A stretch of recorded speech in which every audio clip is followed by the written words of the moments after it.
of the Edmonton Oilers here. We see some faces going out. It's July 2nd.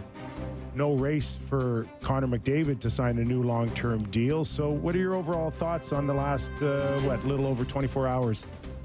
Yeah, well, I'm a big believer that July 1st is where more mistakes than good moves are made historically. Like, there's the odd one. Zach Hyman worked out really well for Edmonton, but Edmonton has about 10 other free agent signings that you'd be like, oof, those didn't pan out. And so Edmonton, I think, took a pretty cautious approach here.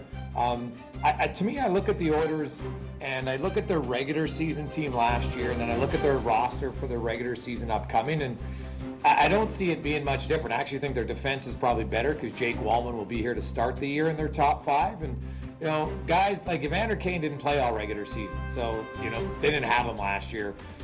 So now basically they have Trent Frederick in the regular season. They'll have Mangiapane, who's probably, I think, going to bring a little bit more offense than can he replace 40-year-old Corey Perry's offense, which is crazy to think that Perry scored that much. But, you know, I look at Edmonton and they'll have some new guys. Matt Savoy, they'll give him an opportunity. Thomas Sek, they'll give him an opportunity. So there's a few question marks, yeah, but they're kind of similar to last year. And honestly, guys, did any team in the Western Conference really improve? Did Vegas improve? Like, they sure improved, LA did, yeah. Right? They improved Marner, but they lost Pietrangelo and Haig. Mm-hmm. And so you bring in Lazon and I guess Korsak. So I don't know. Like, honestly, I don't know if any of the top teams, Dallas didn't get way better. Colorado didn't get way better. Edmonton didn't get way better. They're kind of the same, right? So I think the regular season in the West is going to be about, you know what, who finds their holes and then which GM makes the best moves at the deadline. So not overly concerned about any of, was it Brown? Who are the guys who all left? Was it four guys? Perry, Brown, Arvidsson. You know best. Arvidsson. Perry, Brown, Arvidsson, and Jeff Skinner are gone. So they bring in Matt Savoy. They bring in Mangiapane. I think they bring in Frederick. He played 7 minutes in the regular season last year, right? So to me, he's a new regular season guy. And then Thomas Sek. So full season with a couple of those guys. The Frederick contract is a good commitment to a player that I really like, and I think that there's a lot more to be found.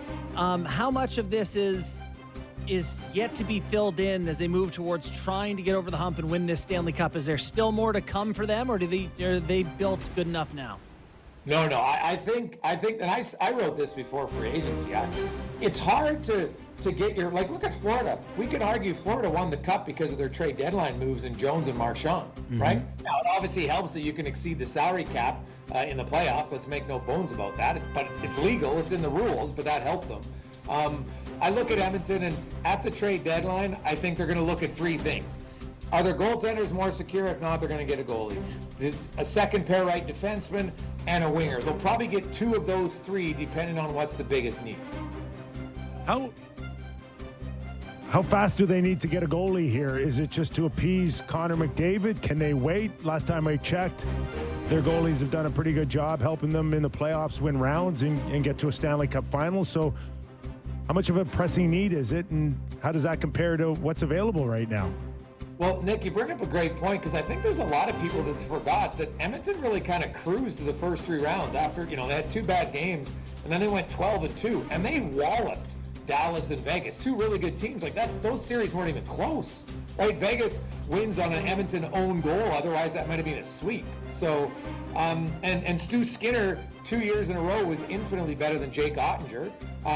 He's not Bobrovsky, right? So Florida had the better goalie in the final, no question about that. So I think that they will look. I think they're going to make a change to their goalie coach, and I'm not saying that the goalie coach is the reason why, but sometimes a new voice could help. So I think that's going to come for Skinner, and then, you know, they'll see. I don't see a big rush because, you know, which goalies are truly available? Like, everybody, I saw the rumors, Jake Allen's going to get $5 million. He signed for 1.8. I know he signed for 5 years, but hell, he could have signed 2 years at 10 mil and made the same amount of money. So I don't know if there's a huge, you know, glaring obvious goalie, but I think it's one they'll look at to see how Stu Skinner does. Stu Skinner, I actually thought he improved in the playoffs, and then he didn't let in really soft goals. Like the third goal in Game 6, it was a terrible rebound. I don't know what he was thinking, but he didn't let in like weak goals. He just didn't make the big saves. So it's kind of an improvement.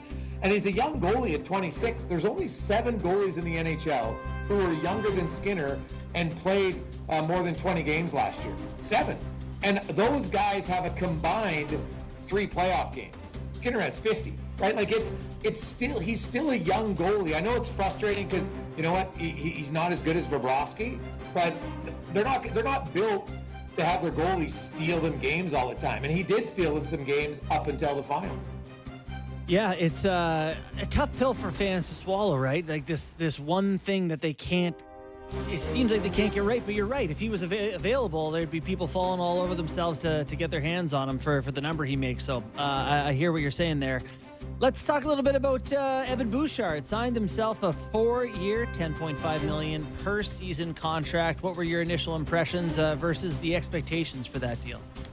Well, I kind of thought he was going to be a $10 million guy. So I had actually heard that, they were asking for more on a long-term deal. So 4 years, Bouchard, like this year, Bouchard's security blanket known as Matthias Ekholm wasn't there. And Bouchard was still really good in the playoffs. Actually, guys, if you go back and look, the game 5 and 6 was more Ekholm's errors than Bouchard's that cost the Oilers on those goals. So I think Evan Bouchard, like he can be a frustrating player at times because in the regular season, maybe he'll go back to a puck a little nonchalantly and people are like, oh my God, and they remember that play. But meanwhile, he'll make, 50 other good plays in a game that kind of go unnoticed. So he's the guy who shoots the puck the hardest, the most frequently, like 90-mile-an-hour shots more than anyone. He wasn't a guy who padded all his stats in the power play. He didn't have a power play goal really, I think, until February. So I think Bouchard, in what the market is today for as many points as he gets, it's what you're going to get. Can he frustrate you at times? Yes. But in the playoffs, guys, no one can argue that Evan Bouchard's playoff game is amongst the elite defenders the last few years. His goals against per 60 is actually better than Cale Makar. So I don't know if I'm that surprised by it. I guess 4 years people don't love, but in 4 years, he's either going to continue to mature and then maybe he moves on, but I'd be surprised if Bouchard doesn't give you pretty good value. He will give you a few games and a few plays that people will highlight and focus on, but I think people who do that are probably missing the vast majority of his game, which is pretty darn good. Jason, we know the challenges on the salary cap for the Edmonton Oilers still to this day. So long-term success, a Stanley Cup, does it include Bouchard and Darnell Nurse making $20 million between them? Is that even an issue now moving forward?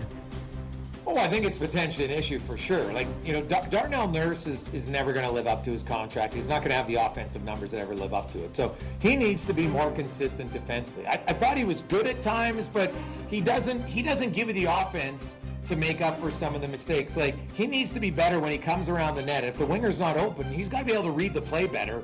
And not just throw a grenade up that leads to an icing call. I know that, icings aren't the end of the world if you don't lose faceoffs, but I look at Florida. They won the Cup this past year.